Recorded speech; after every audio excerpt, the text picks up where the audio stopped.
Glória a Deus. A paz, queridos. Vamos ficar de pé, vamos dar início ao nosso culto. Vamos chegar na presença do Rei dos Reis, do Senhor dos Senhores. Domingo maravilhoso, o Senhor preparou aí para nós estarmos aqui reunidos e que nós possamos louvar, nós possamos adorar ao Senhor. Amém? Que o Senhor possa falar conosco hoje, que o Senhor possa ministrar o nosso coração, possamos estar com o coração sensível hoje, a ouvir a voz dEle. Nós viemos à casa do Senhor para nos entregar a Ele e receber dEle. Se Ele achar que nós merecemos, Ele vai nos dar algo aqui hoje. Ele vai falar com aquele que Ele quer falar, na hora que Ele quer falar. É assim que Deus faz. E que nós possamos simplesmente adorar, exaltar o nome dEle. Eu não sei como foi a sua semana, eu não sei como você passou. Tive uma semana meio na correria, meio puxada. Mesmo com feriado, a gente foi bem puxado em algumas coisas, algumas situações. Mas foi uma semana também de bênçãos para a nossa vida. Amém? Vamos orar? Pai, em nome de Jesus, nós queremos te louvar, engrandecer o teu nome, que é santo e poderoso, Pai. Nós pedimos a tua graça, nós pedimos a tua bênção sobre nós nesse dia, nesse domingo. Pai, eu peço que o Senhor abençoe cada um que aqui está, cada um que está nos ouvindo ou vai nos ouvir em algum momento, que o Senhor abençoe, meu Pai. Que o Senhor entre nos lares, que o Senhor derrama graça, que o Senhor derrama unção no nome poderoso de Jesus. Enche com o teu poder, enche com a tua graça, enche, Senhor Deus, em todo tempo. Espírito Santo, fica à vontade do nosso meio hoje para ministrar, para tocar, Pai, para curar, em nome de Jesus, Pai. Pedimos, Pai, que o Senhor venha com poder e glória, meu Pai. Vai nos hospitais, vai nas famílias, Pai, aqueles que perderam os entes queridos, que o Senhor toque, que o Senhor conforte os corações, em nome de Jesus. Louvado seja o nome do Senhor. Vamos louvar, adorar o Senhor, louve junto. Quando o pastor ministra aqui, louve junto, abre a sua boca e louve. O Senhor quer ouvir a sua voz, o Senhor quer ouvir o seu louvor que vem do seu coração, em nome de Jesus. Aleluia. Tem uma canção antiga que diz mais ou menos assim: Deus está aqui, aleluia, tão certo como aqui eu respiro, tão certo como a manhã que se levanta, tão certo como eu te falo e podes me ouvir. Feche os seus olhos, declare essa oração de manhã, dessa declaração: Deus está aqui, aleluia, tão certo como ar que eu respiro, tão certo como a manhã que se levanta, tão certo como eu te falo e podes me ouvir. Mais uma vez, faz essa declaração dizendo: Deus está aqui, tão certo eu respiro, tão certo como a manhã que se levanta, tão certo como eu te falo e podes me ouvir. Vamos adorar a Deus, vamos adorar a Deus, vamos adorar a Deus, vamos invocar teu nome, vamos adorar a Deus. Vamos declarar, vamos adorar a Deus, Vamos adorar a Deus. Vamos invocar teu nome, teu nome. Vamos adorar a Deus. Amém? Que nós possamos exaltá-lo nessa manhã. Bom dia a todos. Quem já acordou, diga glória a Deus. Quem já tomou o café da manhã, diga aleluia. Quem vai estar em jejum vai entregar só depois da hora do almoço. Fala eu. Ninguém desse mundo. Amém? Deus abençoe. Que essa manhã nós possamos estar aqui e que a presença de Deus possa envolver o nosso coração nessa manhã. Amém? Que você saia daqui muito melhor do que você entrou, porque esse ambiente aqui vai sendo transformado. Quando nós construímos um altar, um trono de louvor e adoração ao nosso Deus, daqui a pouco vem a palavra, as orações, e nós vamos sair daqui mais perto do nosso Deus. Amém? Eu não preciso ser reconhecido por ninguém. A minha glória é com que conheçam a Ti e que diminua eu, para que Tu cresças, Senhor, mais e mais.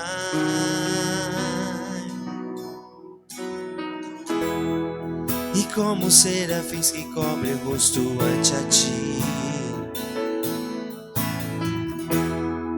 escondo o rosto para que vejam Tua face em mim e que diminua eu, para que Tu cresças, Senhor, mais e mais. No Santo dos Santos a fumaça me esconde, só Teus olhos me veem. Debaixo de Tuas asas é o meu abrigo, meu lugar secreto. Só Tua graça me basta e Tua presença é o meu prazer.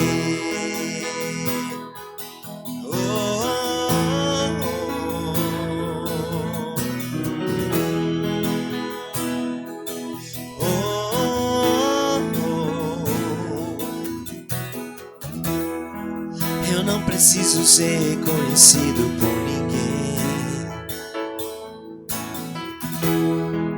A minha glória é fazer com que conheçam a Ti, que diminua e que diminua eu, para que Tu cresças, Senhor,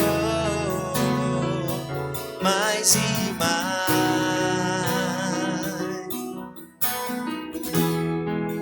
Como serafins que cobrem o rosto ante a Ti, escondo o rosto para que vejam Tua face em mim e que diminua eu, para que Tu cresças, Senhor, mais e mais. No Santo dos Santos a fumaça me esconde, só os Teus olhos me veem. Debaixo de Tuas asas é o meu abrigo, meu lugar secreto. Só Tua graça me basta, presença é o meu prazer. No Santo dos Santos a fumaça me esconde, só os Teus olhos me veem. Debaixo de Tuas asas é o meu abrigo, meu lugar secreto. Só Tua graça me basta e Tua presença é o meu prazer.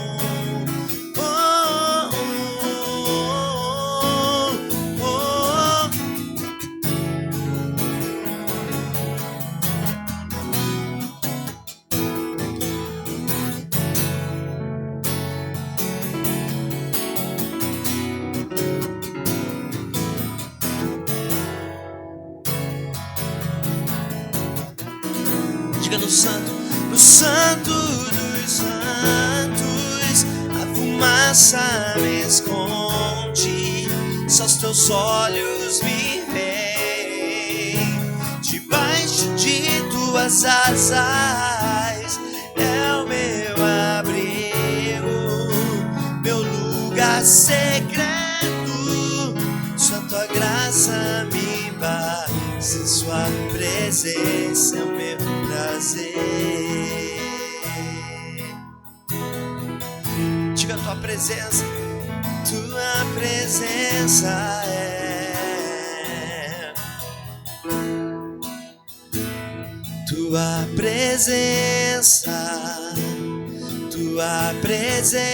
é o meu prazer, tua presença é o meu prazer, tua presença é o meu prazer, tua presença é o meu prazer, tua presença é o meu prazer, Senhor. Santo dos santos, a fumaça me esconde, só os teus olhos me veem, debaixo de tuas asas é o meu abrigo, meu lugar secreto, só tua graça me basta e tua presença é o meu prazer, só tua graça me basta e tua presença é o meu prazer. Você pode aplaudir e celebrar a presença dele no ambiente. Aleluia.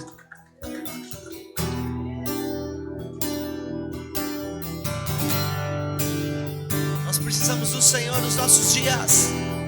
Aleluia. Preciso de ti,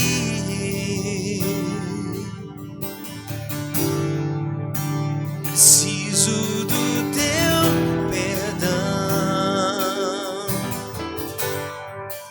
preciso de ti,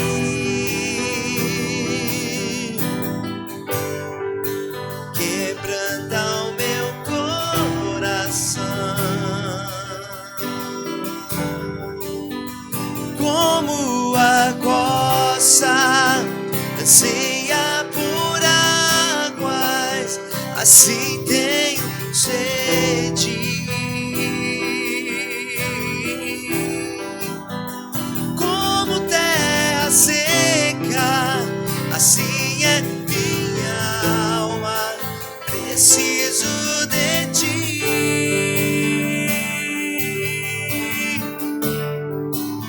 Distante de ti, Senhor, não posso viver, não vale a pena existir. Escuta o meu clamor, mas que o ar que eu preciso de ti, preciso de ti.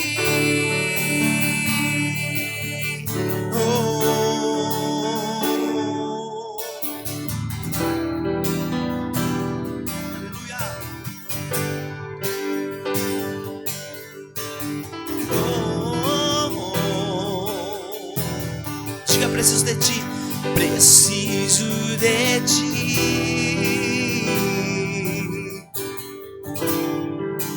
preciso do teu perdão, preciso de ti.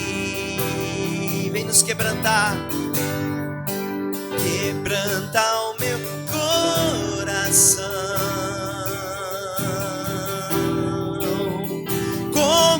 A costa anseia por águas, assim tenho sede.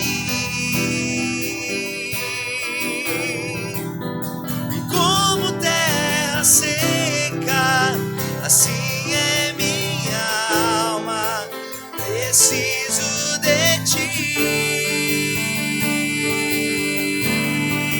Diga distante, distante de ti, Senhor, não posso viver, não vale a pena existir. Escuta o meu clamor, mais que o ar que eu preciso de ti, preciso de ti. E as lutas vêm tentando, e as lutas vêm tentando me afastar de ti. Frieza, escuridão procuram me cegar, mas eu não vou desistir. Ajuda-me, Senhor, eu quero permanecer contigo até o fim. E as lutas vêm, declare, e as lutas vêm tentando me afastar de ti. Frieza, escuridão procuram me cegar, mas eu não vou desistir. Ajuda-me, Senhor, eu quero permanecer contigo até o fim. Distante de ti, Senhor, não posso viver. Declare isso pra ele. Não vale a pena existir.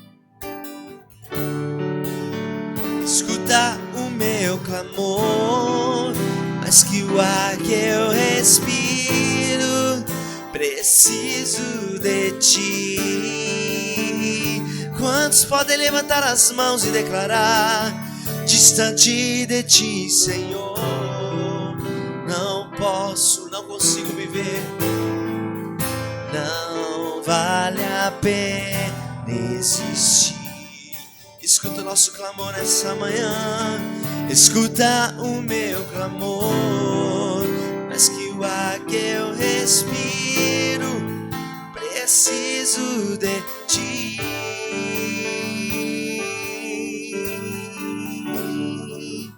Preciso de ti.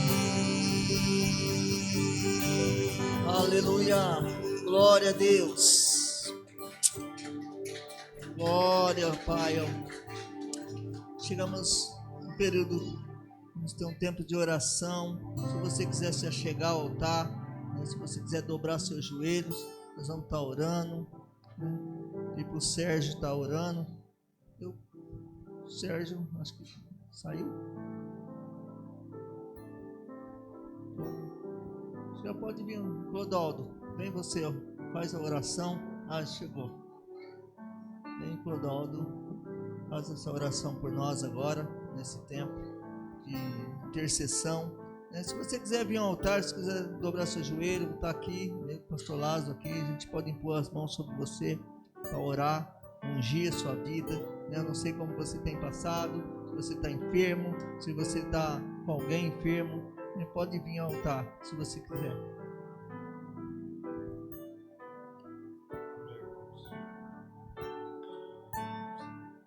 Senhor, mais uma vez a tua presença, eu venho te louvar e te agradecer por este momento, Senhor. Eu venho te louvar e te agradecer pela tua casa aqui, Senhor. Eu venho te louvar e clamar a ti pela vida de todos os nossos pastores, Senhor. Que cada vez mais tu possa estar dando sabedoria e discernimento a eles, Senhor. Porque sabemos de toda a carga emocional e espiritual que eles levam, Senhor. Que toda a igreja, cada vez mais, Senhor, possa estar abraçando a eles e orando pela vida deles. Eu venho pedir a ti também, Senhor, pela vida da família do Miguel, Senhor, que partiu hoje, Senhor. É um vazio que só o Senhor pode preencher. Eu venho clamar a ti para que tu possa estar dando sabedoria e força para a família neste momento, Senhor, é um momento difícil, Senhor. Nós sabemos que toda perda de um ente amado é muito difícil, o vazio é muito grande, Senhor. E clamamos a Ti que Tu possas estar com a família, porque esse vazio só o Senhor pode preencher, Senhor. Eu venho clamar a Ti também, Senhor, pelo nosso país, Senhor, por todas essas mudanças que estão por vir, Senhor, por eleições, enfim, Senhor. Eu clamo a Ti para que Tu possa estar tendo misericórdia, Senhor, do nosso país, do mundo, Senhor, enfim, que o Senhor possa estar colocando as mãos, Senhor. Eu venho clamar a Ti que o Senhor possa estar nos usando, Senhor. A Tua palavra fala que se não houver pessoas, Tu vai levantar pedras, mas eu clamo a Ti, Senhor, pela Tua misericórdia, que não as pedras falem, mas que o Senhor nos use, Senhor, para levar a Tua palavra nesse rincão de mundo aí, Senhor. Eu venho te clamar a Ti por todas aquelas pessoas que estão adoentadas, Senhor, da igreja, Senhor, ou fora da igreja, ou parentes, Senhor. Eu venho clamar a Ti pela vida da minha mãe também, Senhor, que o Senhor sabe que está adoentada, Senhor. Eu clamo a Ti por todas as outras pessoas que estão nesse mesmo estado, Senhor. Que o Senhor possa estar, Senhor, segundo a Tua vontade, Senhor, colocando a tua mão nessas pessoas, Senhor. Nós sabemos que o Senhor é o médico dos médicos, Senhor, tanto espiritual, Senhor, como físico, Senhor. Mas se o Senhor não quer uma cura física, eu clamo a Ti por uma cura espiritual, Senhor, para todas essas pessoas que ainda não têm, Senhor. Enfim, Senhor, eu clamo muito a Ti pelas nossas vidas, Senhor. Eu clamo a Ti que cada vez mais nós possamos estar colocando a Ti no centro das nossas vidas, Senhor. Que nós possamos estar, Senhor, escolhendo o melhor caminho. Enfim, Senhor, eu clamo a Ti para que nós possamos estar contigo, Senhor. Eu clamo por cada vida aqui que está aqui agora, Senhor. E clamo por aquelas vidas que não estão aqui agora, seja qualquer que for o fato, Senhor. Mas que embora elas não estejam aqui fisicamente, Senhor, que o coração delas possa estar contigo, Senhor. Eu Te louvo e Te agradeço por tudo. Essa oração é por nós, por amor de Jesus.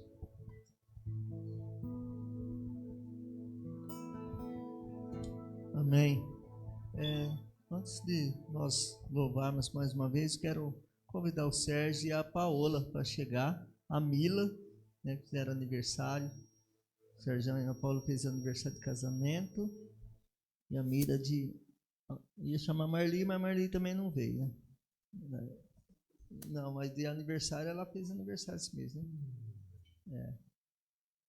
Bem aqui na frente. Aqui, uma lembrança aqui. Mila. Sobe aqui. Sobe aqui. Não tá pegando a câmera. Aqui, Sérgio pode chegar. E a Mila aqui. De aniversário. Pra cá, vem pra cá. Isso. O Gu tá dando sinal lá pra gente. Amém? Sérgio e Paola, uma bênção na nossa vida aí. Eles têm cuidado de ministérios pastorais. A Mila também faz parte da liderança da junta e de missões também. E é um prazer, né? Sempre estar com esses irmãos aqui, poder, né? É uma alegria poder orar com eles, né? E tê-los eles no nosso meio como membro do corpo de Cristo, né? Como igreja, sempre servindo, sempre com disposição, né? E a gente fica alegre de poder orar com eles. Amém? Estende sua mão para cá como igreja, vamos orar. Espírito Santo, eu quero apresentar diante do Senhor, Pai, a vida da Paola, do Sérgio, completando mais um ano de casamento, abençoando sua vida, a vida da Davi, da Lorena, Pai, bênção na vida deles, abençoando a vida da Mila, Pai, também aqui, que completou mais um ano de vida. E nós pedimos a tua graça sobre a vida desses irmãos, meu Pai. Pedimos a tua bênção sobre a vida deles. Que o Senhor sempre seja o controlador da vida deles. Que o Senhor dirija os seus passos por onde eles andarem, meu Pai. Dando sabedoria em tudo, Pai. Ao falar, ao agir, Pai. E que essa união desse casamento continue por muitos anos, meu Pai. Em nome de Jesus, Pai. Que todo o compromisso que eles fizeram diante do Senhor, no altar, um dia, Pai, esse compromisso possa ficar nos seus corações, Pai. E o Senhor também conhece o coração deles de servo. Coração que está no coração da Paola, do Sérgio, Pai, em relação a missões. E o Senhor sabe de tudo, Pai. Que o Senhor venha dirigir eles em tudo, em nome de Jesus, Pai. A vida da Mila, cuidando dela, Pai, em todo o tempo, dando sabedoria, Pai, cuidando dos seus passos, Pai, em tudo aquilo que ela faz, Pai, em nome de Jesus. E nós pedimos a tua bênção sobre esses irmãos, em nome de Jesus. Como igreja, nós abençoamos no nome poderoso de Jesus. Amém.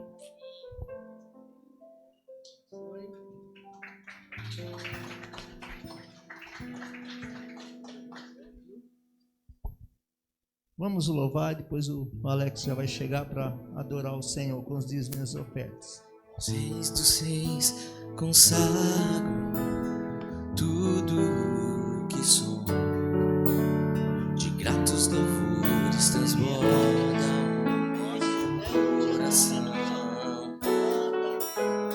A minha vida eu entrego nas tuas mãos, meu Senhor, pra te exaltar com todo o meu amor. Eu te louvarei conforme a tua justiça e cantarei louvores, pois tu és altíssimo. Celebrarei a ti, ó Deus, com meu viver. Cantarei, contarei as tuas obras, pois por tuas mãos foram criados terra, céus e mar e todo ser que nele está. Toda a terra celebra-te com cânticos de júbilo, pois tu és o Deus Criador. Toda a terra celebra-te com cânticos de júbilo, pois tu és o Deus Criador. Celebrarei a ti, ó Deus, com meu viver. Cantarei, contarei as tuas obras, pois por tuas mãos foram criados terra, céus e mar e todo ser que nele está. Toda a terra celebra-te com cânticos de júbilo, pois tu és o Deus Criador. Toda a terra celebra-te com cânticos de júbilo, pois tu és o Deus Criador. Pois tu és o Deus Criador, pois tu és o Deus Criador.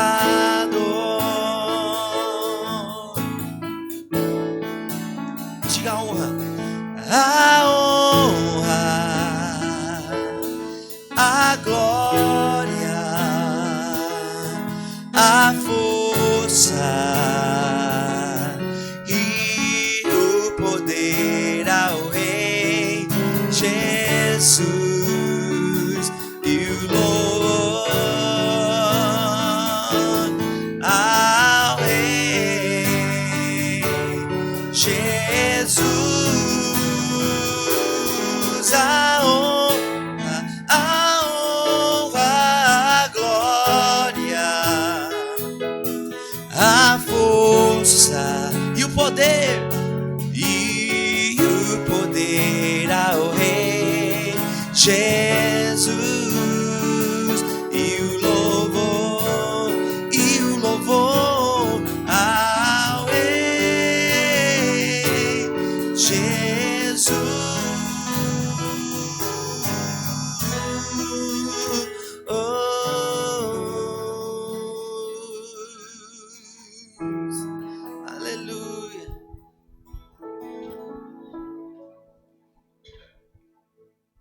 paz do Senhor, amada igreja.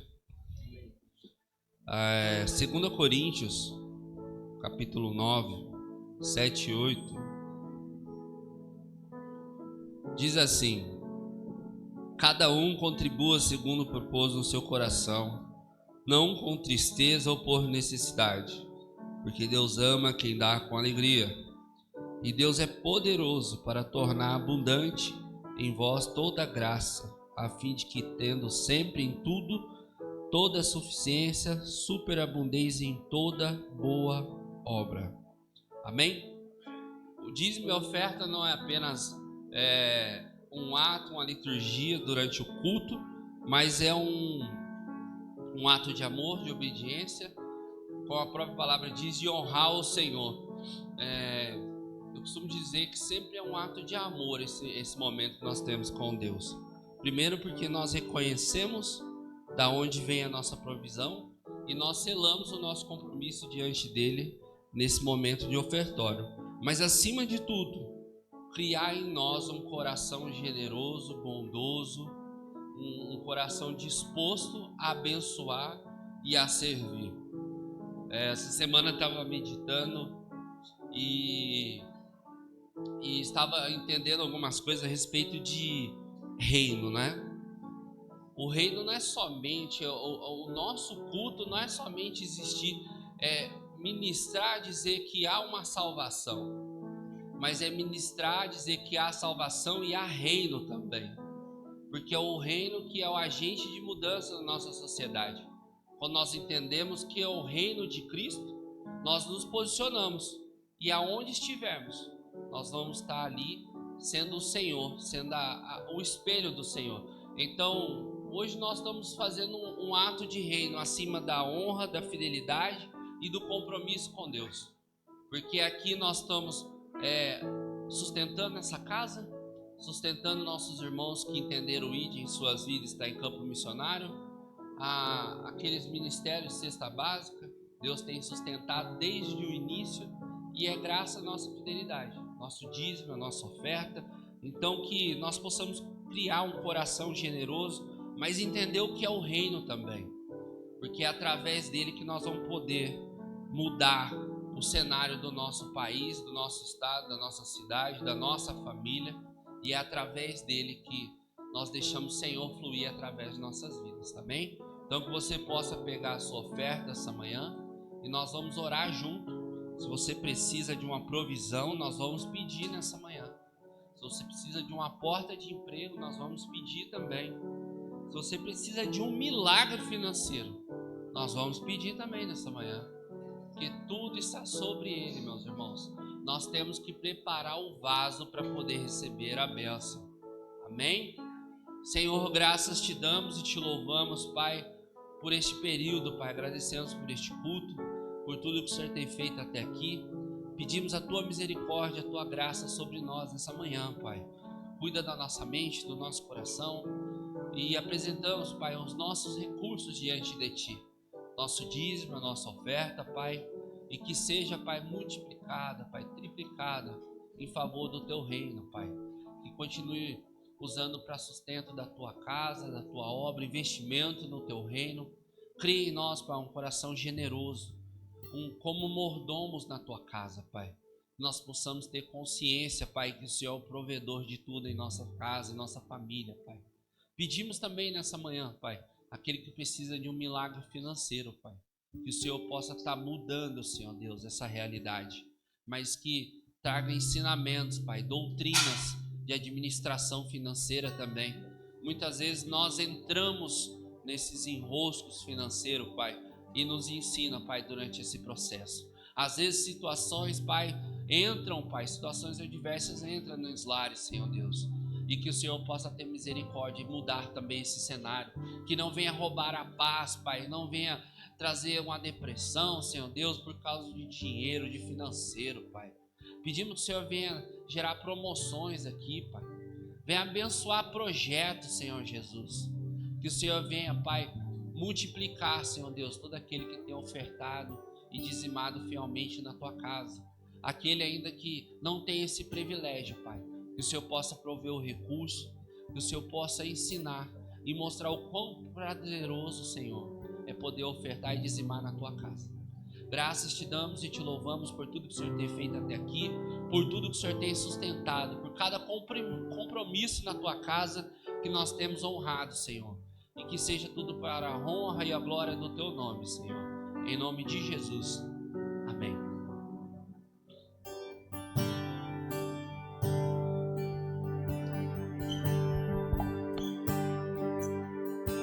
Seja engrandecido, ó Deus da minha vida. Tu és o Deus da minha salvação. És a minha rocha, a minha segurança. Meus lábios sempre te exaltarão. Diga, seja agradecido. Seja engrandecido, ó Deus da minha vida. Tu és o Deus da minha salvação. És a minha rocha, a minha segurança. Meus lábios sempre te exaltarão. Aleluia, te louvo, pois sei que sobre todos és Senhor. Aleluia, te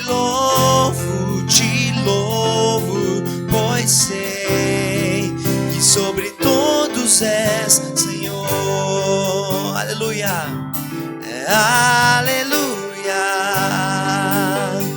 aleluia, aleluia. Louvemos ao Senhor. Declare aleluia, diz Senhor, aleluia, somente a ti, aleluia. Louvemos ao Senhor. Seja agradecido. Seja engrandecido, ó Deus da minha vida. Tu és o Deus da minha salvação. És minha segurança, és a minha rocha, a minha segurança. Meus lábios sempre te exaltarão. Aleluia, te louvo, pois sei que sobre todos és Senhor. Aleluia, te louvo, pois sei que sobre todos és Senhor. Levante as duas mãos e diga aleluia. E aleluia,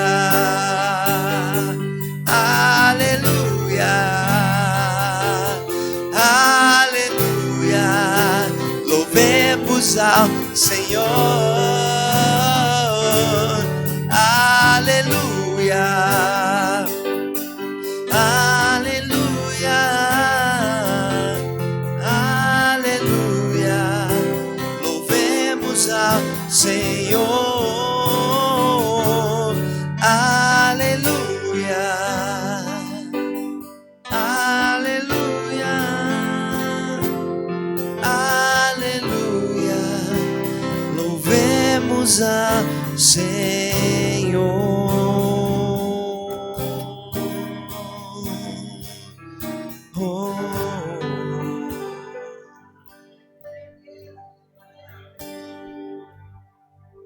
Aleluia. Glória a Deus. Obrigado, pastor. Obrigado, Mateus.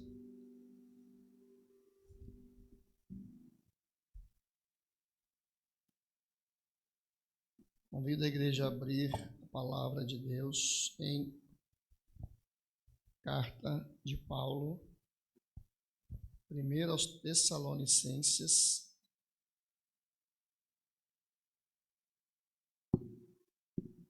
capítulo 1.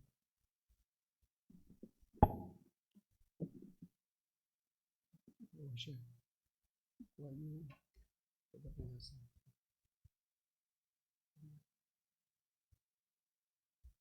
primeira carta de Paulo, apóstolo Paulo aos Tessalonicenses. Todos acharam?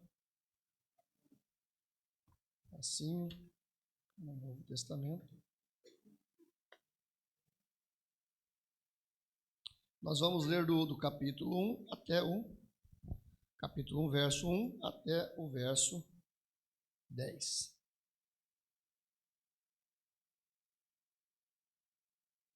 Damos sempre graças a Deus por todos vós, mencionando-vos em nossas orações e sem cessar, recordando-nos diante do nosso Deus e Pai da operosidade da vossa fé, da abnegação do vosso amor e da firmeza da vossa esperança em nosso Senhor Jesus Cristo.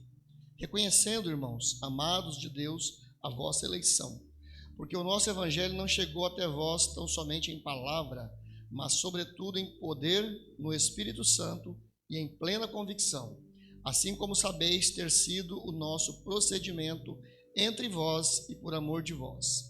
Com efeito, vos tornastes imitadores nossos e do nosso Senhor, tendo recebido a palavra, posto que em meio de muita tribulação, com a alegria do Espírito Santo, de sorte que vos tornastes o modelo para todos os crentes da Macedônia e na Acaia, porque de vós repercutiu a palavra do Senhor, não só na Macedônia e Acaia, mas também por toda parte se divulgou a vossa fé para com Deus, a tal ponto de não termos necessidade de acrescentar coisa alguma, pois eles mesmos, no tocante a nós, proclamam que repercussão teve o nosso ingresso no vosso meio, e como deixando os ídolos, vos convertestes a Deus para servirdes o Deus vivo e verdadeiro. Senhor, nosso Deus e Pai, obrigado pela tua palavra, que é viva e eficaz, e como está escrito também, que nessa manhã ela seja como espada alguma de dois gumes, que penetra até a divisão da alma, das juntas e das medulas, e é apta para discernir as intenções e pensamentos do coração. Assim como essa palavra produziu em mim entendimento, clareza, pela a vontade do Senhor para a minha vida, que possa produzir também entendimento, clareza, discernimento e ação do Espírito Santo no meio da sua igreja. Assim nós oramos e agradecemos em nome de Jesus. Podem assentar-se. Amados, para quem gosta de um pouquinho de história, a carta, só explicando aqui um pano de fundo, né? O que era a igreja de Tessalônica? A igreja de Tessalônica era uma igreja, Tessalônica era a capital da Macedônia. Quem estudou história vai lembrar que a Macedônia já tinha uma história, se eu não me engano, no ano 356, o rei Filipe da Macedônia derrotou em batalhas nas ilhas gregas, Atenas, Esparta, né? Principalmente que os gregos já estavam fragilizados e parcialmente destruídos pelas guerras anteriores, pelas guerras chamadas Guerras do Peloponeso. São narrados no livro do historiador Tucídides, é um livro assim, desse tamanho, mais grosso que a Bíblia.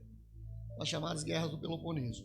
E aí, em 356, um rei forte se levantou, um rei chamado Filipe da Macedônia, né, que foi depois o filho dele, Alexandre o Grande, era filho de Filipe da Macedônia, que propagou conquistou, né, daquela área todinha da Europa até o Egito, conquistou todos os povos, todas as nações. Tem filmes, tem vários livros que falam a respeito das conquistas de Alexandre. Mas antes de Alexandre, o seu pai Filipe já tinha conquistado a Grécia, que anteriormente era um império, né, não só na questão de poderio bélico, de conquistas, né? O famoso exército de Esparta, principalmente, né? Então eles conquistaram várias terras. Isso foi cerca de 356, né? O nome Tessalônica foi quando foi dado em homenagem à filha de Filipe, na verdade, o rei Filipe da Macedônia. Quando ela nasceu, ele ficou sabendo que eles venceram a batalha numa cidade chamada Tessália. Daí vem o nome Tessalônica, por causa da filha de... Só um pano de fundo aqui histórico para os irmãos entenderem que nós vamos falar aqui a contextualização.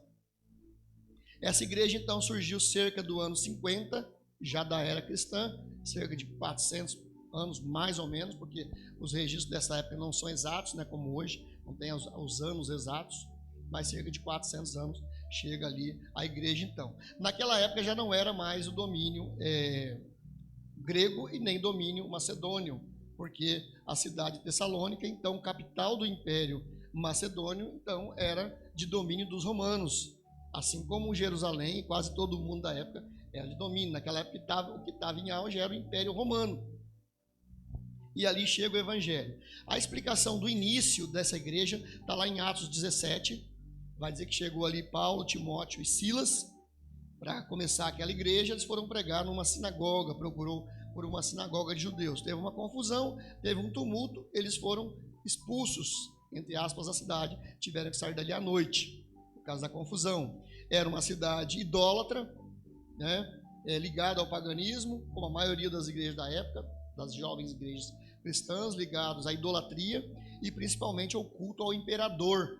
O imperador aqui já disse em outra pregação que ele era considerado um deus, na verdade. Ele era muito mais do que um rei, muito mais do que um imperador, uma figura humana. Ele sempre, os reis antigos dos impérios, sempre colocavam a si mesmo como sendo Deus, assim como os faraós do Egito também faziam. Então existia o chamado culto ao imperador. E esse era o cenário, então, que eles chegaram, né? Enquanto eu escrevia aqui esse sermão, meditava nele, né? Eu pensei que interessante, né? A cidade de Tessalônica, o reino da Macedônia, foi o reino dominado por o grande imperador Filipe da Macedônia, que havia dominado os gregos, que era uma potência na época, capital de um vasto império. Depois chega os romanos, também conquista, né? 300 anos, 200, 300 anos depois chegam os romanos, os exércitos romanos, conquista, mas no ano 50 quem chegou? Chegou o Rei dos Reis, chegou o Senhor dos Senhores, aquele que haveria de conquistar para todo sempre. No ano 50 chega o Evangelho na capital da Macedônia, em Tessalônica, e eu falei, que maravilhoso, né? Os reinos desse mundo passam, todas as batalhas passam, até aquelas que hoje nós assistimos e achamos que não vai acabar nunca, as guerras do presente, guerra da Rússia e da Ucrânia, guerra no Oriente Médio, né? Guerra, o Trump querendo sempre declarar guerra, né? com um, com o outro, e quando não é ele, é o Putin, e assim vai indo, né? Então a gente sempre vai assistindo, a gente vai vendo que no passado houve vários, quem gosta de história, houve vários impérios, houve vários reis, houve vários imperadores, mas um homem, um grupo pequeno de 3 homens chegou ali, procurou uma sinagoga de judeus para dizer, olha, tudo aquilo que vocês leram nas escrituras a respeito do Messias, a respeito do Cristo se cumpriu, e eu vou falar desse cumprimento para vocês até hoje, porque eu tive um encontro com ele no caminho de Damasco, ele apareceu para mim, eu perdi a visão por alguns momentos, por um pouco de tempo, porque ele se revelou a mim e começa a falar e começa a pregar, e ali a mensagem começa a fluir, e ali nasce o embrião da igreja de Jesus Cristo em Tessalônica. E aí, amados, então esse é o cenário, esse é o contexto. Era uma igreja pequena, tá? Tessalônica tinha cerca de 100 mil habitantes, 80, 100 mil habitantes. As maiores cidades da época, a gente tem uma visão do mundo antigo, que são cidades como hoje, né? Imagina Campinas com 1,5 milhão de habitantes. Não, Macedônia era uma cidade importante do Império Romano, tinha cerca de 80, 100 mil habitantes. E a igreja, quando Paulo está escrevendo aqui, quantos membros tinha? O que vocês acham que tinha? Era mais ou menos do tamanho dessa, irmãos. Era uma igreja de 50, 60, talvez no máximo, segundo os historiadores, 80 membros. talvez chegasse a 80, sim. Mas era uma igreja desse tamanho. E olha então o que Paulo vai dizer dessa igreja, quando a gente olha para nós mesmos, porque a igreja não é parede, irmãos.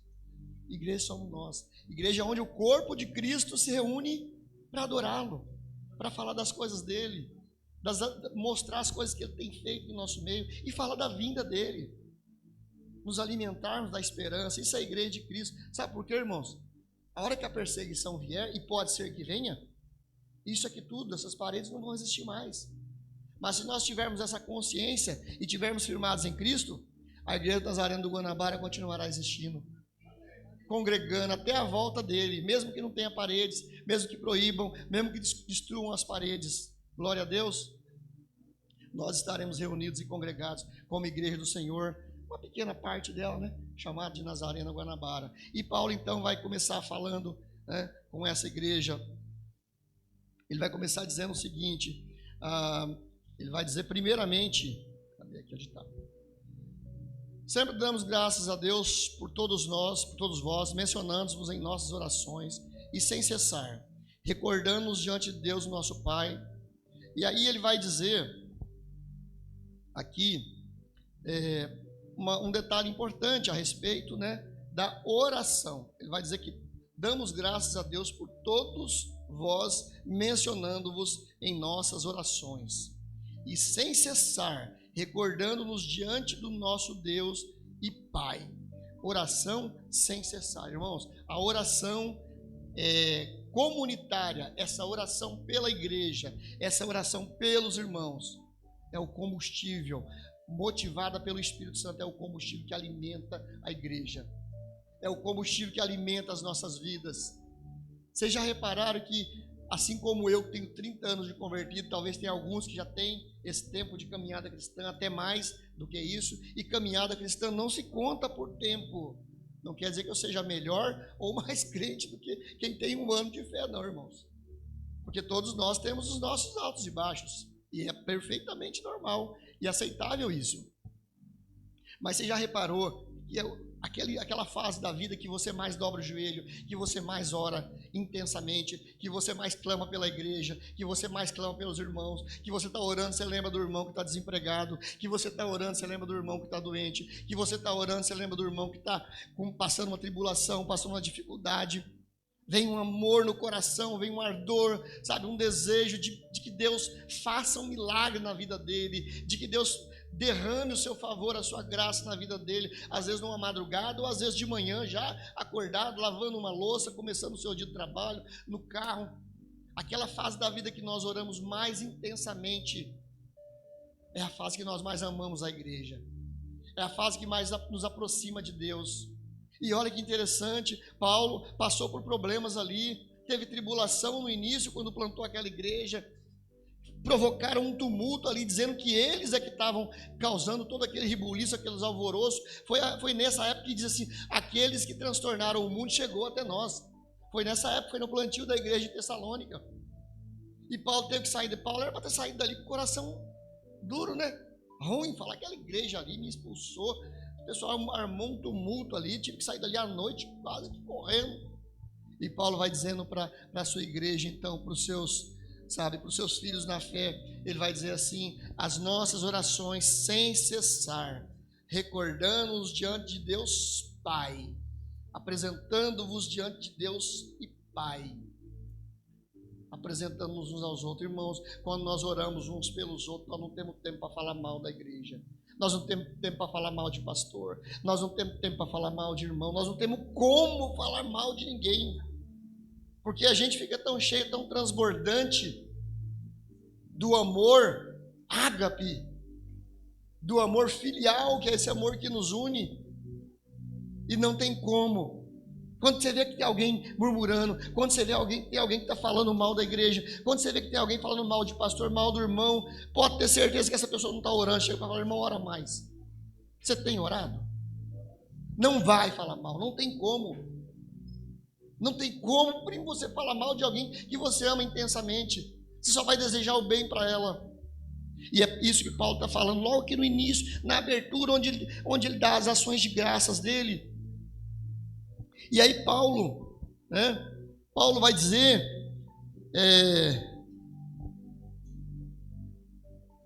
vai falar de 3 características que eu quero apresentar para você essa manhã. 3 características dessa igreja. E aí eu penso, volto a dizer aqui, eu penso na nossa igreja Nazareno Guanabara. Eu coloco ela nesse padrão, nessa régua, nesse termômetro. E vejo que tem muita identificação para essa igreja. Paulo entende claramente que virtudes, se não tornarem ações práticas, não passam de sentimentos. Você pode ser uma pessoa virtuosa, você pode ser uma pessoa do bem, ou quando você olha para você mesmo, ou quando outros te dão uma referência, um feedback, mas se as nossas virtudes não se traduzirem em ações práticas, elas não passam de puro sentimento e sentimentalismo. Para Paulo, nossas palavras e expressões, por mais genuínas que sejam, devem preceder nossas ações. E aí eu quero lembrar aqui de um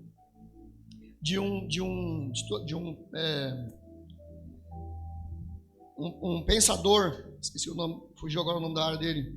Ele escreveu um livro chamado Geração Líquida, Bauman. Bauman escreveu A Geração Líquida. Ele vai dizer que nós somos uma geração de contratos temporários, uma geração que não entende o que significa compromisso. Palavras de ações, palavras sem ações não passam de folhas ao vento. São as ações que determinam o valor de nossas palavras. E é isso que Paulo vai falar agora a respeito dessa igreja. Ele vai dizer assim, olha, vocês têm virtude, mas vocês têm ações concretas que acompanham essas virtudes. Por isso Paulo vai dizer para ele o seguinte, vocês, lá no final ele vai dizer, vocês se tornaram um modelo. Para ser modelo de alguma coisa, você tem que dar exemplo, você tem que ser o exemplo na prática. E Paulo então vai dizer, Paulo vai definir, primeira parte aí, quando ele fala adiante, sem cessar, recordando-nos diante de Deus nosso Pai, aí ele vai dizer a primeira característica, ele fala, da operosidade da vossa fé. Quando eu li isso aqui, eu falei, que palavrinha complicada, deixa eu tentar entender o que é isso aqui, operosidade da vossa fé. Eu já li isso aqui 1 milhão de vezes e não entendi o que significa operosidade da vossa fé. E Paulo, o que ele está falando aqui? Ele está dizendo, é isso que ele está dizendo, a fé verdadeira sempre produz ação. A operosidade deles é o seguinte, a fé de vocês não é uma fé de palavras, é uma fé de ação. E num contexto que eles estavam vivendo, da igreja primitiva, naquele contexto de perseguição violenta, naquele contexto onde não se podia falar abertamente, eles falavam, claro, mas não se podia falar. Naquele contexto ali, a fé era uma fé muito mais do que palavras. Quando Jesus chama para ser testemunha, Atos 1:8, ele vai dizer, e ser-me-eis testemunhas. O que ele está dizendo? Muita gente entende equivocadamente esse texto para nós sairmos falando. Testemunha é muito mais do que falar. Tanto é que a palavra no original é mártir, no grego é mártir. A palavra original para testemunha é mártir. Mas não significa que a testemunha seja mártir. Ela ganhou esse conceito de mártir depois, quando os cristãos começaram a morrer. Então começou a associar-se a palavra testemunha à morte. O sentido original não era de morte, mas ganhou isso por causa dos mártires, daqueles que morreram em favor de Cristo. Então a fé genuína, ela produz ação. Não é apenas uma crença intelectual, nem apenas um discurso religioso. Como às vezes você fala com as pessoas, elas falam assim, eu tenho muita fé. Você já viu gente que conversa com pessoas e fala, tenho fé. Você tem fé? Tenho fé. Mas que fé? Qual a dimensão da sua fé? Que tipo de fé? Tem fé demais, fé de menos? Muita fé e pouca fé. A Bíblia vai dizer, a fé que move montanhas é o tamanho da fé de um grão de mostarda, Jesus falou. Olha só, vocês querem mover montanha? É só ter uma fé de um grão de mostarda. E o grão de mostarda era menor das sementes da época, não sei se ainda é até hoje. Nós vamos encontrar, Bonhoeffer vai escrever da graça barata, que eu vou citar um pouquinho mais adiante. Que fé é essa, gente? A fé não é intelectual, não é algo intelectual, não é um sentimento.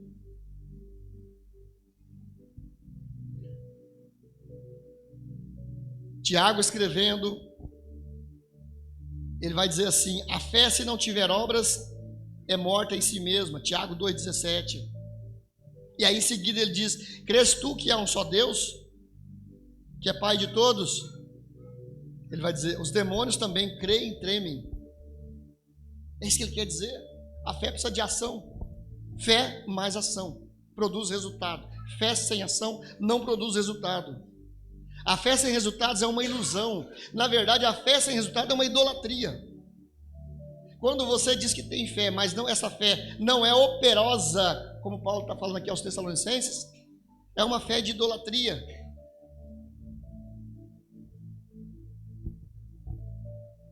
A fé operosa é uma fé que trabalha, que se move, que age para além das circunstâncias. Vocês estão pegando? Uma fé operosa é uma fé que age, é uma fé que move, é uma fé morta.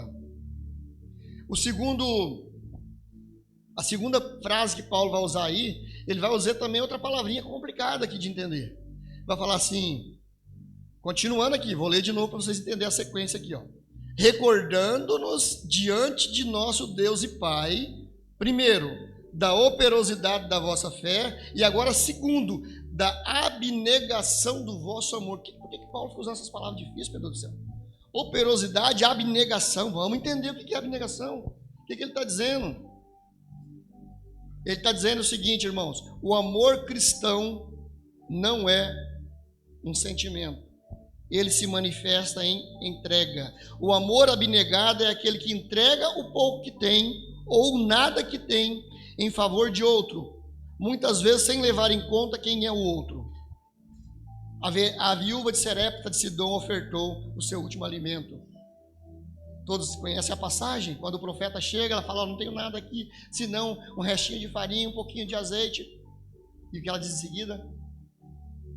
Para eu e meu filho comer e depois morrermos. Está aí no texto, irmãos. Era o último alimento deles. Era um pouquinho de farinha e era um pouquinho de azeite para comer e morrer.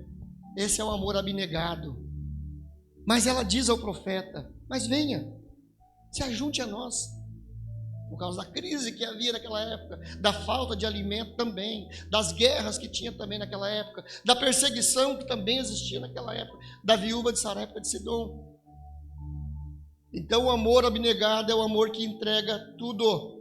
É o amor que entrega o pouco ou nada. A viúva pobre ofertou uma moedinha, parábola de Lucas 15.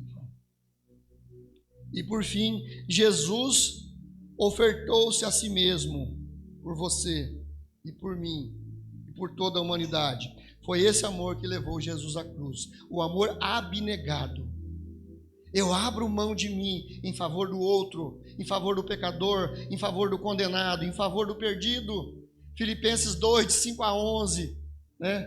De sorte, irmãos, que haja em vós o mesmo sentimento que houve em Cristo Jesus, que sendo em forma de Deus, não teve por usurpação ser igual a Deus, mas renunciou-se a si mesmo, tomando forma de servo e achado na forma de servo, fez semelhante aos homens, e foi fiel até a morte, e morte de cruz, pelo que Deus também o exaltou soberanamente e lhe deu um nome que está acima de todo nome. Lá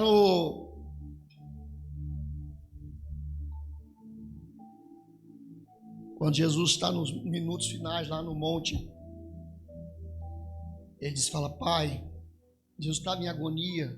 O texto diz que o seu suor saía pelos poros em forma de gotas de sangue. Isso não é uma analogia, irmãos. Existe um fenômeno científico estudado, que em situações de extrema agonia a pessoa pode começar a exalar sangue. Pesquisem. Pessoas acham que isso é só uma analogia. Ele estava em extrema agonia. Pai, se for possível, passa de mim esse cálice. mas se não for, faça-se a sua vontade. Isso é o amor abnegado. Quando ele chega para Pedro, lá no finalzinho do Evangelho de João, se eu não me engano, capítulo 21 ou 22, chega para Pedro: Pedro, tu me amas? Pedro, tu me amas? Todos já conhecem também a terceira pergunta. E Pedro não responde, ele fala: apacenta o meu rebanho. Dali em diante ele está dizendo: olha, quando eras mais moço, cingias-te a ti mesmo e ias para onde você queria. Mas vai chegar uma hora que você vai ser conduzido pelo Espírito Santo, você não vai ter mais vontade. Você precisa amar as minhas ovelhas, você precisa apacentar o meu rebanho. Isso é um amor abnegado. Essa igreja demonstrou amor abnegado. Olha o modelo, olha como é sério isso, irmãos. Olha o modelo que Paulo está dizendo. E Jesus diz para nós: se alguém quiser vir após mim, negue-se a si mesmo. Toma cada dia a sua cruz e siga-me. Está lá em Lucas 9, 23. O amor abnegado, irmãos, é aquele que coloca o reino de Deus acima dos próprios interesses. Vou repetir. O amor abnegado é aquele que coloca os interesses do reino de Deus acima dos seus próprios. Né? Cantou aqui hoje, um cantor? Que diminua eu e que ele cresça. João 3,30, foi João Batista que disse isso. Não importa que ele cresça e que eu diminua. Essa música é baseada em João 3,30. James Hunter, no livro Monge Executivo, um livro que eu comprei na época que saiu, eu li umas 10 vezes esse livro fantástico.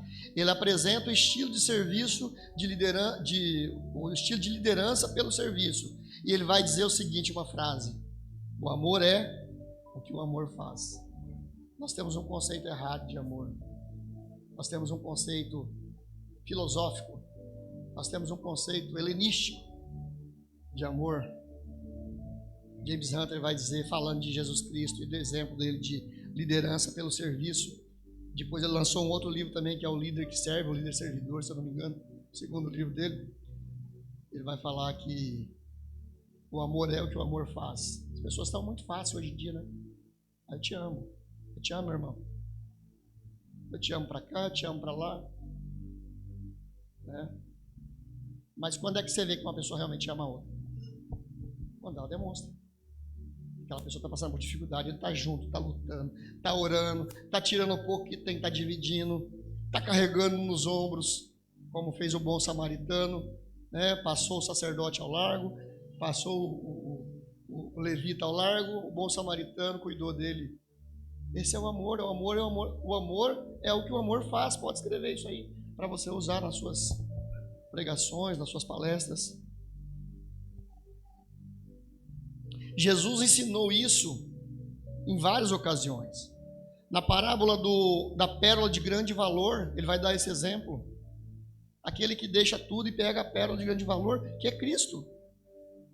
Na história de Zaqueu, o que Zaqueu fala? Zaqueu entende, se eu defraudei alguém, eu vou devolver quadruplicado. E no encontro do jovem rico, nós temos uma experiência contrária. O jovem que não conseguiu provar, que talvez se assemelhe mais a essa geração, se assemelha mais a esse tempo. Vivemos uma geração muito apegada às coisas materiais, mas o Evangelho nos chama ao desapego. Billy Graham certa vez disse: o amor cristão sempre envolve sacrifício. E a igreja de Tessalônica demonstrava e demonstrou esse amor na prática. Era como se Paulo estivesse fazendo um checklist. O que é um checklist? Diz que ama, mas faz. Vou fazer um tiquinho aqui. Ok, aprovado. A fé deles é uma fé de boca, de palavra, ou uma fé operosa? É uma fé que realiza, que faz. Aprovado. E nós? Como Jesus hoje olha ali a Guanabara. A igreja dele, no Brasil, em Campinas, no mundo. Será? Xizinho, né? Para o professor corrigir no prova, né? Xizinho ou correto ou não? Errou.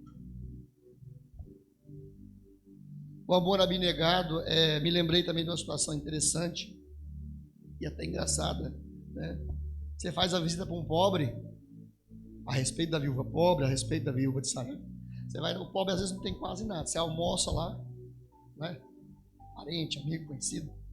Você almoça, ele não tem nada, ele divide o que tem com você. Convida para ficar mais tarde para o café da tarde, se bobear até janta, né? E às vezes ele não tem nem para ele direito. De uma forma simplória, é um amor abnegado. E você vai na casa de um rico, às vezes, nem um copo d'água ele te oferece, né? Pessoa muito rica. Você olha, gente muito rica, você olha se a casa é grande, e parece que é tudo minimalista, tudo vazio. Você não pode nem um filtro para beber água.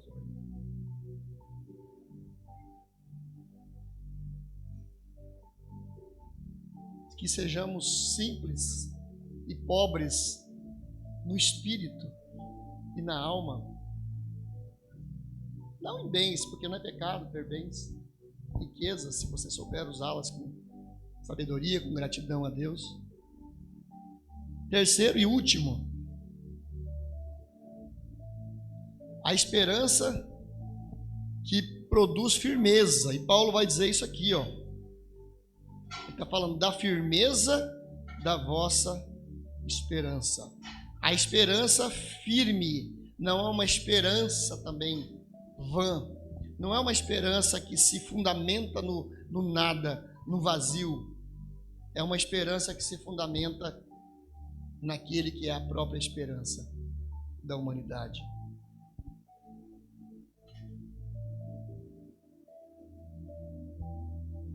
Essa igreja estava vivendo em meio a perseguições. Muitos cristãos ali provavelmente haviam sofrido perdas por causa da fé. Era uma igreja marcada pela perseguição. Volto a dizer, como a maioria das igrejas neotestamentárias, a igreja primitiva. Era uma igreja marcada pela dor. Era uma igreja marcada pela violência, pelo luto constante de irmãos e até parentes que eram sacrificados no início da era cristã. Mas eles tinham a firmeza da esperança. Eles não perderam a firmeza da esperança. Me lembrei quando estava escrevendo isso aqui dos discípulos no caminho de Emaús, Lucas, se eu não me engano, 22, se não foi por ali. Quando os discípulos estão descendo ali, aquela cena é icônica. Eles saíram de Jerusalém. A ordem não era para sair de Jerusalém. Eles estavam caminhando para uma aldeia chamada Emaús. Os dois ali, um mais negativo que o outro, que se passasse na frente da fotótica saia revelado, como dizia antigamente. Tão negativo, né? Um comentava uma coisa negativa com o outro respondia. Poxa vida, né? Nada do que ele falou aconteceu. E agora, o que será de nós? Quem poderá nos defender? O que vai acontecer conosco agora? Eles já tinham feito a pergunta para Jesus.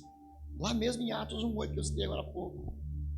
Quando Jesus cita aquela frase, mas recebereis virtude e ser-me-eis testemunhas. Mas antes disso, eles mesmos já tinham feito a pergunta para Jesus. Senhor, e Jesus estava ali ressurreto, aparecendo para eles. É o Senhor mesmo que ainda vai restaurar o reino nesse tempo a Israel? Restaurarás tu o reino nesse tempo a Israel? A resposta de Jesus, que fica no meio entre essa ordenança, ele vai dizer assim: não compete a vós saber os tempos, senão ao Pai.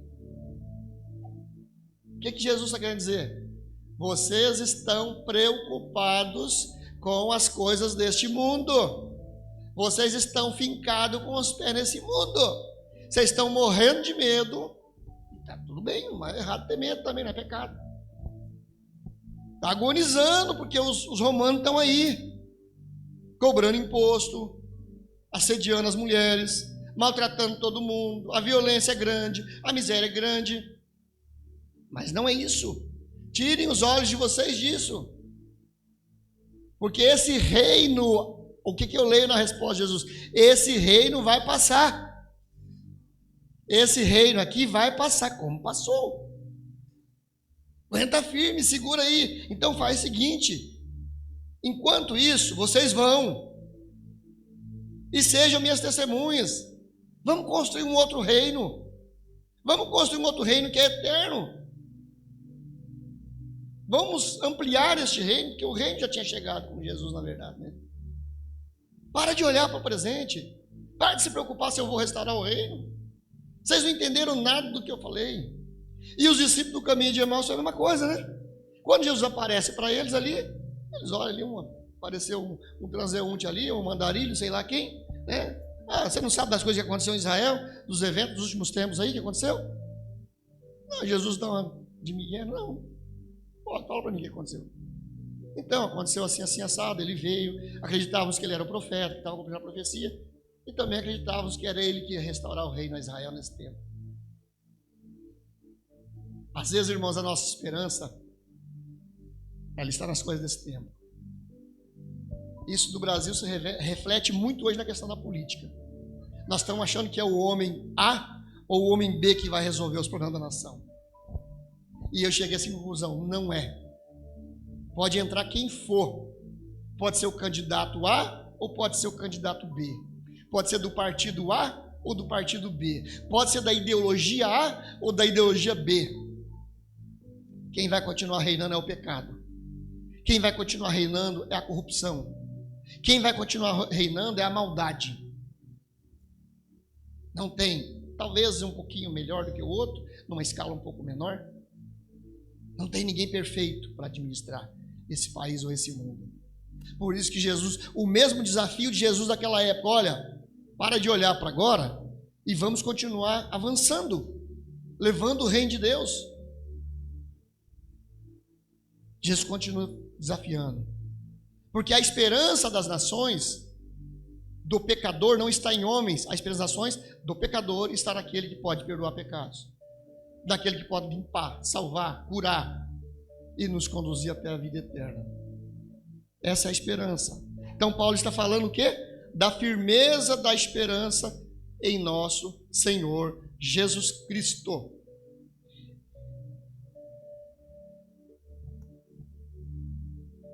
Mesmo assim, com tudo que aconteceu, eles permaneceram firmes.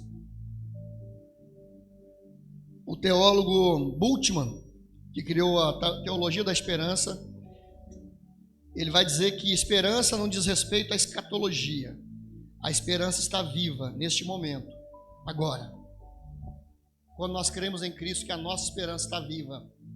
Ela é escatológica. Ela é para amanhã. Ela é para a vinda de Cristo. Mas ela é para o agora. Ela é para o hoje. Para nós tomarmos cuidado para não colocarmos o nosso coração e os nossos olhos na falsa esperança desse mundo. Quando os discípulos caminhavam em Emaús, já antecipei aqui, e Hebreus 11:1 vai dizer que a fé é a certeza das coisas que se esperam e a prova das coisas que não se vê. A fé não pode se basear nas circunstâncias. A verdadeira fé se baseia na esperança daquilo que não vemos.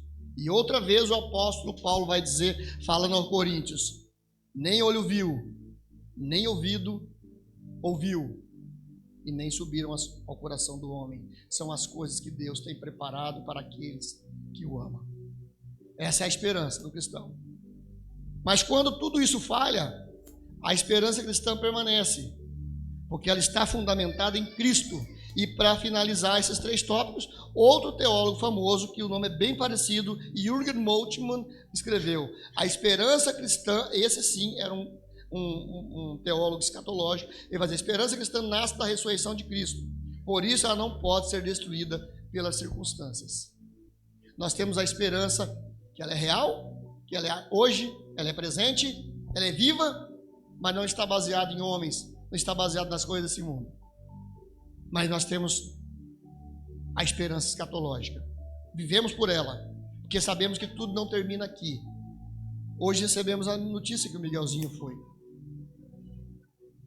A igreja orou por ele muito tempo, incessantemente. Todos nós vamos um dia. Essa é a verdade. Alguns ainda novinhos, como Miguel, outros Deus vai permitir. seguir a jornada por muito tempo, até os cabelinhos ficar brancos, talvez com uma bengalinha na mão. Como diz o salmista, a vida de 70, 80, o que passa de ser enfado e canseira. É verdade. Mas e depois? Tudo acaba? Não. É a nossa esperança escatológica. É que ele volte e viver com ele para a eternidade.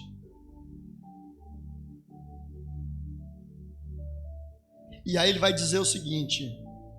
Agora Paulo fala uma coisa tremenda. Reconhecendo, irmãos, amados de Deus, a vossa eleição. Porque o nosso evangelho não chegou até vós somente em palavra. O nosso evangelho chegou também de forma operosa, mas sobretudo em poder do Espírito Santo e em plena convicção, assim como sabeis ter sido o nosso procedimento entre vós, e por amor de vós, Paulo vai chamar eles de irmãos. Ah, irmãos, a palavra mais linda que existe no cristianismo, essa palavra irmãos. Quando eu me converti há 30 anos, eu olhei para aquela igreja de 700 membros, a igreja batista do Parque América. Eu não era nazareno, irmãos, infelizmente, eu não conhecia a igreja nazareno daquela época, porque se conhecesse eu teria sido nazareno daquela época. Muito boa a igreja batista, mas a nazarena é melhor. Mas eu olhei para tudo aquilo, aí os irmãos, Pai do Senhor, irmão. Não é Pai do Senhor que eles falavam assim, era graça e paz. É as saudações de Paulo. Eles usavam a saudação graça e paz, graça e paz, graça e paz. Eu chegava e falava, gente do céu, né? Aí a música era, tem um amigo, família, muitos irmãos, ô Jesus, meu amigo verdadeiro, que fez tudo ao me dar a salvação. Quantos irmãos? Falei, meu Deus, que alegria, quantos irmãos eu tenho. E por que nós temos? João 1,12 vai dizer, mas a todos quantos o receberam, deu-lhes o poder de serem feitos filhos de Deus, a saber, não aqueles que nasceram da carne e do sangue, mas aqueles que foram adotados, assim crê a nossa doutrina armínio wesleyana, aqueles que foram adotados pela família de Deus. Nós somos adotados, irmãos. Não tinha pai, não tinha mãe, não tinha ninguém, estava perdido no mundo e nós somos adotados e ganhamos muitos irmãos. Que alegria poder orar com os irmãos, que alegria poder compartilhar com os irmãos vitórias, às vezes lutas, lágrimas. Essa família, hoje é um culto da família, pastor, culto da família. Olha que lindo isso. E por causa dessas virtudes, finalizando, Paulo vai fazer essa afirmação impressionante. De sorte que vos tornastes um modelo para todos os crentes da Macedônia e da Acaia. Aquela igreja simples, sofrida, perseguida, de gente pobre, maioria trabalhadores, se tornou um modelo para outras igrejas. Eles se tornaram imitadores dos apóstolos. E Paulo vai dizer essa expressão, ainda dentro desse texto que nós lemos, vocês se tornaram nossos imitadores. Sabe o que ele está dizendo aqui? A gente tem um conceito errado de discípulo. Discípulo não é um aluno. Discípulo não é o que senta e aprende a sentimentos, coisas intelectuais e vai embora. O discípulo é aquele que tem que ser imitador. Ele tem que se tornar a expressão exata do seu mestre. Esse é discípulo. E Paulo está dizendo o seguinte, vocês se tornaram imitadores, né? Vocês verdadeiramente se tornaram nossos discípulos, por causa do amor abnegado, por causa da fé operosa e por causa dessa esperança que vocês têm no nosso Senhor e Salvador Jesus Cristo. Vocês estão entendendo, irmãos? Só um. Amém. Tudo isso porque eles receberam a palavra em meio à tribulação e com alegria no Espírito.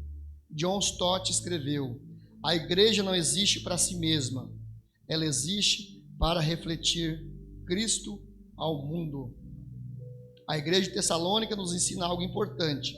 A vida cristã verdadeira se manifesta em 3 realidades. uma fé que trabalha, uma fé operosa, um amor abnegado que se sacrifica e uma esperança que permanece firme, mesmo contra as circunstâncias. É a esperança que crê contra as circunstâncias. E a pergunta que fica para nós é: que igreja hoje poderia receber o selo de modelo? Eu acredito, irmãos, nesses 3 anos de Nazaré no Guanabara, que nós poderíamos receber o selo. O que você acha? Talvez falta um pouquinho, alguns ajustes pequenos, né? Para a gente também não se vangloriar, não se encher muito e achar que está tudo acabado, já está tudo pronto. Talvez, né? Aquela frase, tá bom, mas pode melhorar. A gente tem que sempre procurar melhorar. Amém? Amém. Glória a Deus, fica de pé. Quero orar com você, nós vamos cantar um cântico depois, em seguida, o pastor Rogério vai dar a bênção. Senhor nosso Deus e Pai, aqui está a tua igreja, Senhor, a nossa igreja. Igreja do Nazareno Guanabara, Senhor. Igreja que o Senhor ama e tem cuidado, meu Pai. Estamos gratos e alegres por isso, Senhor. Ensina-nos. Parece duras lições às vezes, para que possamos viver a caminhada cristã, expressar a caminhada cristã em nós, como membros do corpo, Senhor. Ensina, Pai. Ensina o teu povo. Ajuda, dá orientamento, dá direção no Espírito Santo. Não podemos viver nada disso que o apóstolo Paulo escreveu aqui, pela própria vontade, pela carne, pela nossa inteligência. O Espírito Santo em nós que opera essas coisas. Ensina, para que possamos também, assim como a igreja de Tessalônica, possamos ser modelo nesse mundo, que as pessoas olhem e digam: essa é uma igreja boa, essa é uma igreja que parece com a igreja de Cristo. Nós te damos graça nessa manhã. Pedimos que os teus filhos tenham um fim de tarde agora, a segunda parte do dia abençoada, e descanso no Senhor para enfrentar a semana, Senhor, com a graça do Senhor. Assim nós oramos, agradecidos em nome de Jesus. Amém. Meu Jesus, Salvador, outro igual não há. Todos os dias quero louvar as maravilhas de seu amor. Consolo,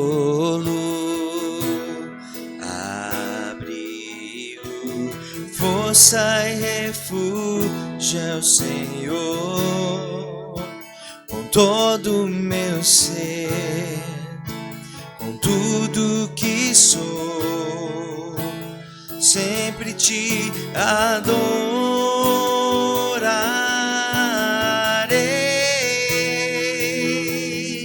Aclame ao Senhor toda a terra e cantemos poder, majestade, louvores ao Rei.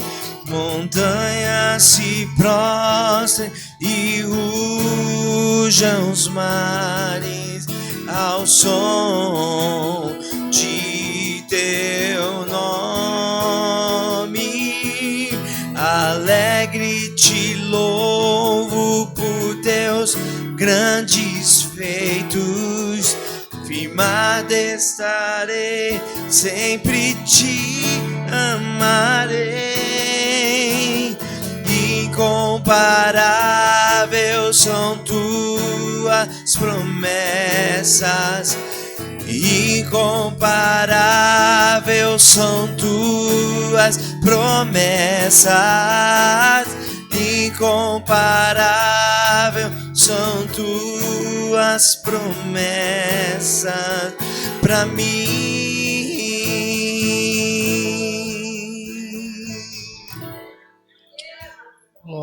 a Deus. Aleluia. Queridos, antes de nós darmos a bênção, nós recebemos a notícia, né? Infelizmente, o Miguelzinho já está com o Senhor. E vai ser agora, da meio-dia às 16 horas, ali no cemitério Flamboyant. Aqueles que quiserem ir, né, passar, dar um abraço na família, está convidado aí, passar ali para estar junto ali, né?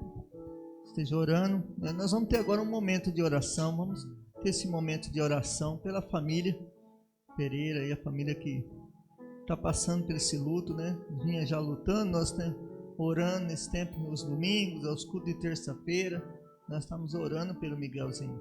E Deus sabe de todas as coisas, né? Não cabe a nós questionar a Deus, porque nós só entregamos, nós oramos, fizemos nossa parte, que era orar, entregar na mão do Senhor, e Deus sabe o momento de levá-lo, né? Deus sabe, tem seus propósitos em tudo.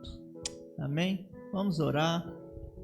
Espírito Santo, nós nesse momento nós nos entregamos a Ti e pedimos a Tua bênção, Deus, a Tua graça, a Tua misericórdia sobre a vida da família do Miguelzinho, Pai, da família do Pastor Carmelo e toda a sua família, Pai, da vida do Gabriel, do seu pai, Pai, em nome de Jesus, do Paulo Silas, nós pedimos que o Senhor venha trazer o consolo, trazer o conforto aos corações dessa família, meu Pai. Sabemos que não é fácil, muitas vezes na cabeça não entendendo, Deus, como um garoto de 3 anos, meu Pai. Um garoto que tinha toda uma vida para frente, o Senhor o levou, Pai. Nós não entendemos muitas vezes essas coisas, essas lutas que vêm sobre as nossas vidas, mas que o Senhor possa preencher esse vazio no coração dos familiares, abençoar, Pai, em nome de Jesus. E nós pedimos a Tua graça, né, Pai, em nome de Jesus, que nós oramos e entregamos. Amém, Senhor. Pega suas mãos. Que o Senhor te abençoe e te guarde. Que o Senhor faça resplandecer teu rosto sobre ti e te dê a paz. Que a graça maravilhosa do Filho de Deus e as duas consolações do Espírito Santo estejam sobre você hoje e sempre, em nome de Jesus. Que Deus abençoe, uma ótima semana. Nós temos o culto online à noite. Terça-feira tem oração, né? Aqueles que quiserem chegar às 20 horas, venham orar conosco. Tem sido um tempo precioso de oração, em nome de Jesus, né? E na semana as programações normais, né? Online, quarta uma palavra online, quinta-feira tem online também com as mulheres, né? E os finais de semana os cultos normais nossos. Amém? Deus abençoe.